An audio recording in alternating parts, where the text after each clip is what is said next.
رحم اللہ من قرأ الفاتحہ۔ بسم اللہ الرحمن الرحیم۔ الحمد للہ رب العالمین الرحمن الرحیم ایاک نعبد و ایاک نستعین اهدنا الصراط المستقیم انعمت علیہم غیر المغضوب علیہم ولا الضالین۔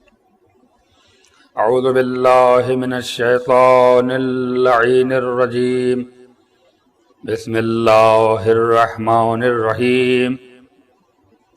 الحمد للہ الذی ہدانا لہذا وما کننا لنہتدی لولا ان ہدانا اللہ لقد جاءت رسل ربنا بالحق والصلاة والسلام والتحیۃ والاکرام سیدنا و نبینا و طبیب قلوبنا وانیس نفوسنا مولانا مقتدانا ہادینا ابی القاسم محمد اللہم صلی علی محمد وآلہ الذین اذہب اللہ عنہم الرجس اہل البیت وَيُطَهِّرُهُمْ تَطْهِيرًا اللہم صلی علی وعلى اہل بیتہ الطیبین الطاہرین المعصومین المظلومین المنتخبین المنتجبین ولعنۃ الدائمۃ علی اعدائہم اجمعین من یومنا ھذا الی یوم الدین آمین یا رب العالمین۔ اما بعد فقد قال سبحانہ تبارک و تعالی فی محکم کتابہ المبین وهو اصدق الصادقین وقولہ الحق۔ بسم اللہ الرحمن الرحیم۔ قل لا اسألکم علیہ اجرا الا المودۃ فی القربى۔ صلوات پڑھ دیں محمد۔ حاضرین مجلس کی صحت و سلامتی کے لیے، ان کے رزق، ان کے علم، ان کے شعور اور ان کی توفیقات میں اضافے کے لیے عظمت محمد وآل محمد پر مل جل کر بلند آواز سے صلوات پڑھ دیں۔ اللہم صلی علی محمد وآل محمد۔ منتظمین مجالس، اراکین مجالس، معاونین مجالس، بانیان مجالس کی بھی صحت و سلامتی کے لیے، ان کے رزق، ان کے علم، ان کے شعور اور ان کی توفیقات میں اضافے کے لیے پوری دنیا میں کربلا والوں کی عزاداری ہو رہی ہے۔ جہاں جہاں بھی امام حسین کی عزادار ہوں، ان تمام عزاداروں کی جان، مال، عزت، آبرو کی حفاظت کے لیے ایک بار پھر عظمت محمد وآل محمد پر مل جل کر بلند آواز سے صلوات پڑھ دیں۔ اللہم صلی علی محمد۔ پروردگار عالم قیامت تک باقی رہنے والی کتاب قرآن مجید کے سورہ شورى میں اپنے محبوب ترین پیغمبر حضور سرور کائنات حضرت محمد مصطفیٰ صلی اللہ علیہ وآلہ وسلم کے وسیلے سے اپنے محبوب بندوں تک ایک اہم ترین پیغام پہنچا رہا ہے۔ ارشاد رب العزت ہے، قل لا اسألکم علیہ اجرا، میرے حبیب میرے بندوں سے کہہ دو کہ ان کا پروردگار ان سے کچھ بھی نہیں چاہتا الا المودۃ فی القربى، اگر کوئی بشر، اگر ہمارا کوئی بندہ اپنے پروردگار کی بارگاہ میں کچھ پیش کرنے کی تمنا اور آرزو رکھتا ہے تو میرے حبیب میرے بندوں سے صاف صاف کہہ دو، لفظ الا ہے، الا المودۃ فی القربى، ہمیں کچھ بھی نہیں چاہیے، اگر چاہیے تو صرف اور صرف مودۃ آل محمد چاہیے۔ قرآن اور فضائل محمد و آل محمد کے عنوان سے مجلس اپنے آخری مرحلے کو طے کر رہی ہے۔ کل کی آخری مجلس ہے اور آج اس سے قبل کی مجلس۔ عشرہ محرم ختم ہو چکا ہے اور اب اس کے بعد کی مجلسیں ہیں۔ خدا ان تمام عزاداروں کی خدمت کو قبول فرمائے جنہوں نے ان 10 دنوں میں